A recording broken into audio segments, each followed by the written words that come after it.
Hello' everyone, মোৰ daily ভ্লগলৈ আপোনালোক সকলোকে স্বাগতম জনাইছোঁ। ৰাতিপুৱা গা পা ধুই মামাহঁতৰ ঘৰলৈ গৈছিলোঁ আৰু এইফালে দেখিছেনে আমাৰ ধুনুটোৱে খেলি আছে। যিহেতু আজি কাতি বিহু, সেইকাৰণে দুপৰীয়া মেখেলা চাদৰ এযোৰ লগাই লৈ তুলসী তলৰ ঠাইখিনিত মচি কাচি ধুনীয়াকৈ চাফা কৰি ল'লোঁ।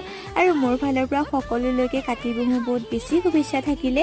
আৰু এইফালে দেখিছেনে মামাহঁতৰ গৰুজনী একদম খজুৱাই দিয়াৰ কাৰণে পাতি দি আছিলে। মেখেলা চাদৰযোৰ যেতিয়া পিন্ধিছোঁৱে পঞ্চীয়ে মই ভাবিলোঁ দুটামান ৰিলকে বনাই লওঁ।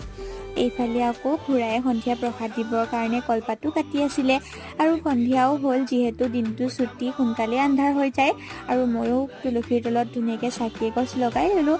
আৰু সৰু সৰু ল'ৰা ছোৱালীকেইটাও আহিছিল ঘৰৰ ওচৰৰ প্ৰসাদ খাবৰ কাৰণে। আমি যেতিয়া সৰু আছিলোঁ এনেকৈ ঘৰে ঘৰে গৈছিলোঁ কাতি বিহুৰ দিনা তুলসীৰ তলৰ সভা খাবৰ কাৰণে। ময়ো এয়া খুৰীহঁতক প্ৰসাদ বিলাই দিলোঁ। প্ৰসাদ খাই মেলি আকৌ মাহী আইতাহঁতৰ ঘৰলৈ গ'লোঁ, সেয়া চাহ খালোঁ। আৰু আজিৰ ভিডিঅ'টো ইমানেই আছিলে। থেংক ইউ ফৰ ৱাচিং, বাই।